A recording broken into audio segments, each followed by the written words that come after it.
Have you ever heard comments like this? My children don't like reading. My child is not into books. It's so hard to get him to sit and read. My child can only stay quiet with my phone or iPad notebooks.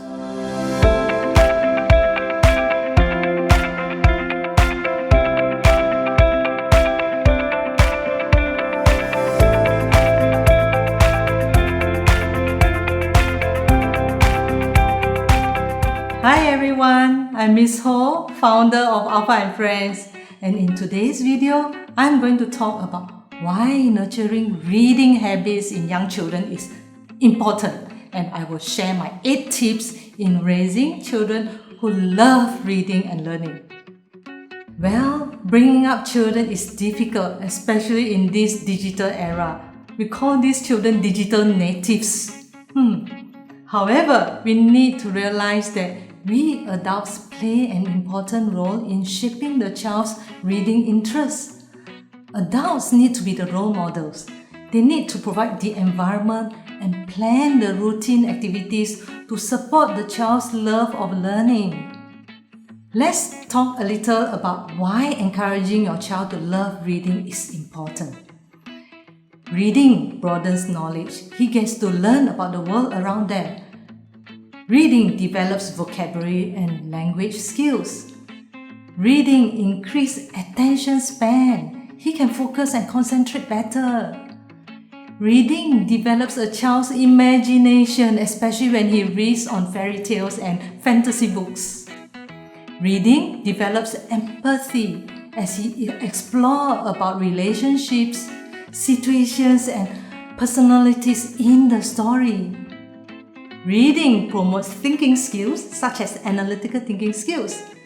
Reading lays the foundation for lifelong success. And reading is fun and enjoyable.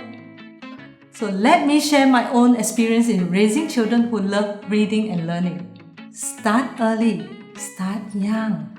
I bought a set of children encyclopedia, 24 volumes of books when my son is only 1.5 years old.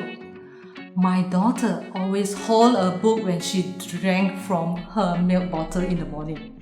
The book looked huge relative to her body size. Next is surround your children with reading materials. We have lots of books at home, in the living room and bedrooms. They have small bookshelves as their mini library filled with books they love and easily accessible. Next, expose them to a variety of books. We have children encyclopedias of 24 books. Both of them love dinosaurs, but my son's favorite was Things That Move, whereas my daughter's favorite was the book on the animals. Another important point is you have to read to them every night, no matter how tired you are. Put bedtime stories as the priority. For me, only after they were asleep, then only I continue my house chores, and it usually lasted till late at night. Next, make reading enjoyable. It should be fun, but I do regret at times I spoiled the fun by saying the moral of this story is. Wonder how many of you make the same mistake like me. So as you read, you can dramatize the story to make it fun and engaging. My husband will add lots of unscripted but creative and funny elements into the story.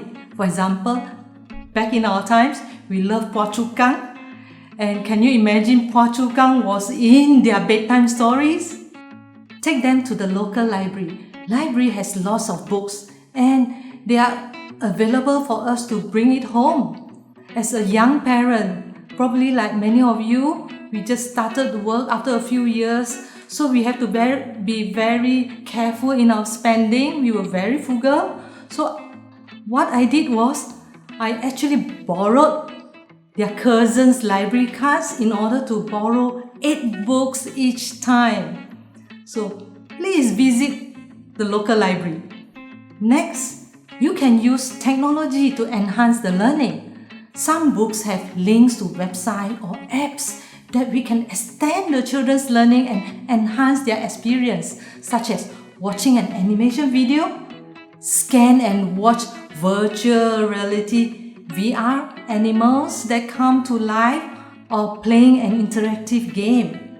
You are lucky, you have so many options available now when it comes to technology, gadgets and apps.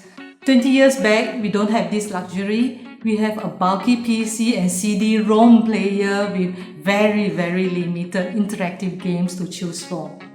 Lastly, let them choose what they want to read. As long as the books are age appropriate, let them choose what they want to read, even if they are comic books. My children grew up with English books, but they had to attend Chinese primary school. To them, learning the Chinese words was hard. I allowed them to read Chinese comic books such as Ge Mei Liang. So it is okay to read comic books. Remember, what we want is to cultivate the reading habits. I've seen many children grown from reading comic books and picture books to reading storybooks independently. So my concluding remarks. Please use the above 8 tips to encourage reading habit at home from a young age, even if your child is only a baby.